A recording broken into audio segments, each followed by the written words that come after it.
Bueno, muy buenas tardes. Estamos junto a Alejo Shapire para presentar su nuevo libro. Muchas gracias, Alejo, por invitarnos a contar de qué se trata tu nuevo libro, de alguna manera pensado en función de estas circunstancias o lo venías masticando. Voy a contar primero que nada. Se llama El secuestro de Occidente. Lo edita Ediciones Libros del Zorzal y acaba de salir, está fresquito, esta semana. ¿Qué pasó? Viste que siempre cuando uno escribe un libro es, bueno, ¿qué te inspiró? ¿Qué pasó? ¿Fue el 7 de octubre? ¿Venías pensando en este libro sobre Occidente? Las premisas de El secuestro de Occidente están en la tradición progresista, el libro anterior, donde ya asomaba una lectura del mundo, un prisma con una ideología que iba dibujando los contornos de una nueva mentalidad que había permeado todas las instituciones, en todos los sistemas de gobierno cultural en Occidente, y que el 7 de octubre eh, lo revela. ¿A qué voy con esto? Este, el 7 de octubre, que es el peor pogrom vivido por los judíos desde el fin de la Segunda Guerra Mundial, activa una ola de antisemitismo terrible en las grandes democracias occidentales, casi al mismo tiempo que se produce. Es decir, esto no obedece a la respuesta de Israel antes de que Israel disparara el primer tiro.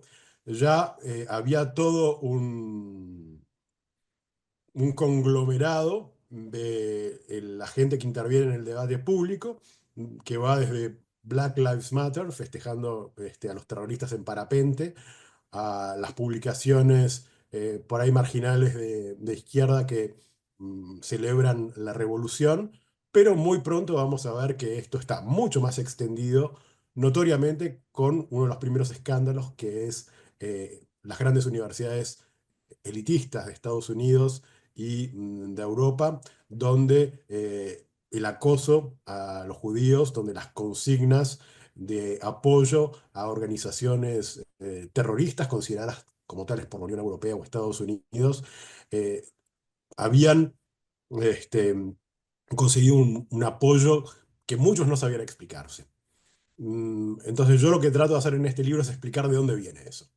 Es decir, por qué el estallido de antisemitismo que se vio a partir del 7 de octubre en realidad no nace por generación espontánea, ni siquiera aparece, sino que se revela, se muestra lo que ya estaba ahí. Pregunto si Entonces, vos, en ese sí, sentido, si vos, cuando escribiste tu libro anterior, tenías una dimensión de esto. Porque el antisemitismo en las universidades, en la Ivy League, en algunas manifestaciones, digamos, en la forma en la que toda la interseccionalidad ponía a Israel en particular como el opresor en estas formas de presentar la sociedad entre opresores y oprimidos. No es algo, fue sorprendente el grado, pero quizás no la sustancia. ¿Lo venías pensando o te sorprendió lo que ocurrió? Porque lo que se ve en tu libro, que a todo esto lo recontra recomiendo, es un libro magnífico para entender lo que estamos viviendo y para hacerse preguntas sobre lo que estamos viviendo, em, está, está atravesado enormemente. ¿Cuánto te afectó y cuánto te reveló el 7 de octubre? ni bien ocurrió en las primeras horas, cuando empecé a ver las reacciones de la izquierda radical en el gobierno en España, cuando empecé a ver todos estos movimientos identitarios racialistas como Black Lives Matter, como todos estos grupos de la galaxia woke estaban reaccionando, vi una confirmación de lo que vendría después. Lo que sí me sorprendió, porque yo ya conocía cómo funcionaba esto en las universidades europeas, donde, entre comillas, la causa palestina es un clásico de la estudiantina. Sí me sorprendió verlo en Estados Unidos y de tal magnitud. Ver en los campus universitarios banderas del Hezbollah, vinchas de Hamas, esto era una novedad. Eh, Luego, evidentemente, era previsible como era previsible luego de la segunda intifada, donde también la ola de antisemitismo en Europa había crecido muchísimo, pero ahora ocurría en un marco nuevo que era en el que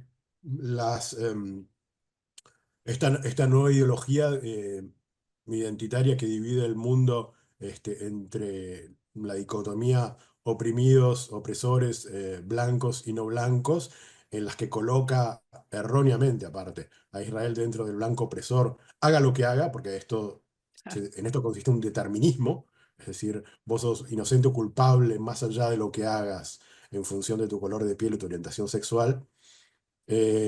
Nos dimos cuenta de cuán arraigado estaba. Es decir, cuando vemos a las representantes de todas las universidades de la Ivy League relativizando, diciendo depende del contexto, cuando estas mismas universidades, ante la menor sospecha de microrracismo, micromachismo o cualquier ofensa o cosa que pudiese ser interpretada como esto, era una expulsión directa con una patada fuera de la universidad, de repente decían, no, depende del contexto, si es grave que estén llamando el genocidio de los judíos. Es decir, de repente, esta gente que era muy expedita para excluir a quienes se apartaban de este nuevo dogma, porque tiene características religiosas, es decir, con sus tabúes, con sus papisas, como Judith Butler y todos los estudios de género que han desarrollado toda esta teoría que ha prosperado tanto en las universidades, pero también en los gobiernos, en la cultura, en todo el sistema de fabricación de sentido, dejaron en claro cuán profunda era ese avance de una ideología que muchos ni siquiera sabían lo que era la teoría crítica de la raza, lo que era toda una ideología bastante estructurada y que había llevado su tiempo para ser impulsada, implementada en todos los aspectos de la vida, de una manera totalitaria. Es decir, desde los que ves en los dibujos animados, tus manuales en la escuela, quién tiene que ser elegido en el gobierno, las cuotas en los conciertos de lo que tenés que escuchar. Es decir, realmente la vida íntima dejaba de ser eso por volverse una cosa política. Es decir, la intimidad lo privado es político. Y eso es típico de un sistema totalitario que empezó a quedar de manifiesto cuando empezamos a ver las reacciones, que son las que recojo. Yo lo que trato de hacer es hacer una genealogía de esta ideología que ha ido avanzando y muestro cómo se ha ido desarrollando, triunfando y incluso cómo está viviendo una crisis porque hemos llegado a un momento donde para mucha gente se ha vuelto insostenible una ideología que niega la realidad, que pretende hacer una ingeniería social muy violenta, Claro. y esto es cuando llegan a meterse con los chicos. Cuando llegan a meterse con este, mm, las terapias de conversión, cuando llegan a habilitar la cirugía para menores, cuando hay orientaciones fundamentales en la vida de chicos a espaldas a veces de sus padres, este, y cuando hay mujeres que ya no pueden ganar competencias porque hay una persona con pene que biológicamente puede superarlas, ya sea en el boxeo, como vimos.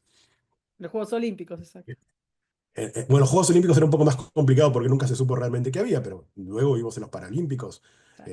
un trans italiano claramente que estaba aprovechando esa superioridad superioridad física típica del varón en la musculatura. Es decir, que cuando los vulnerables, es decir, los niños y las mujeres, empezaron a ver que se metían con ellos, ahí entra en crisis, empieza a sonar la alarma y empieza a haber un movimiento de contrarrevolución, porque se trata verdaderamente de una revolución cultural que afecta realmente los cimientos de la sociedad.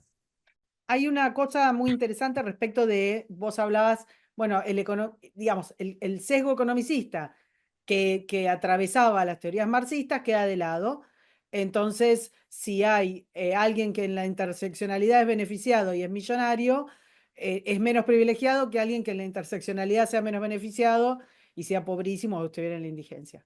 Y citas el famoso Go Walk, Go Broke, sus vueltas. Es cierto que hay casos en los cuales hubo grandes boicots, como en la cerveza Budweiser, como en Gillette también, o sea, hay un montón de casos en los cuales el presionar al propio público con un grupo de valores que no eran de ese target, bueno, les ha hecho ir a menos en los negocios. Pero también hay una cantidad enorme que vamos perdiendo, digamos, porque no son noticia, porque no quiebran, que han logrado meter todo esto en la publicidad, en el diseño, en los conceptos.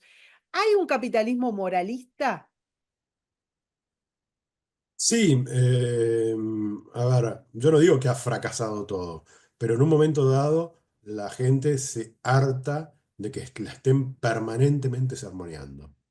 Y no es necesariamente que yo esté en desacuerdo con avances sociales, que no es que yo esté en desacuerdos con que personas históricamente postergadas ocupen lugares centrales. No, lo que termina por hartarme es que en realidad hay una falta de imaginación, y esto me refiero a la cultura, donde en vez de crear historias nuevas, lo que hacen es reprocesar todo lo antiguo automáticamente con esta fórmula de, ok, entonces vamos a hacer que tal personaje que hace 100 años era tal, bueno, lo vamos a convertir en una negra lesbiana, y a este lo vamos a convertir en una persona obesa, y a esta persona. Y todo es previsible, no hay realmente aportes nuevos, es aburrido, y agotan. Con Marvel ha sido un desastre.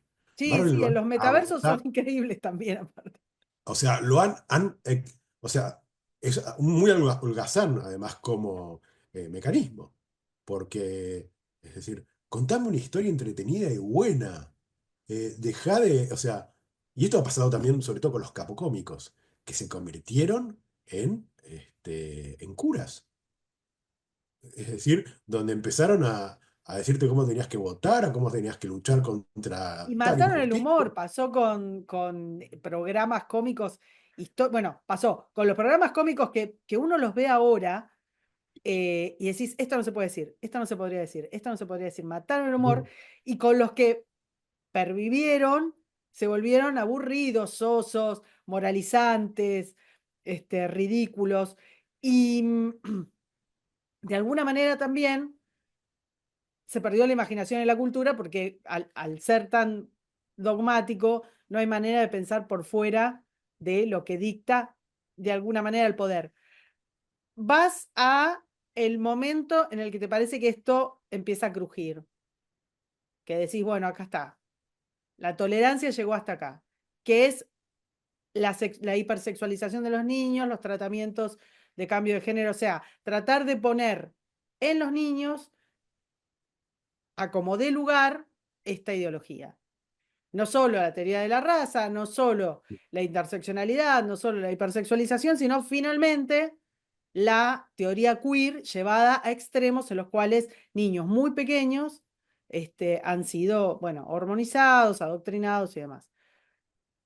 ¿Te Y parece que que han, eso fue, y- es como el final? ¿Ves una luz al final del túnel?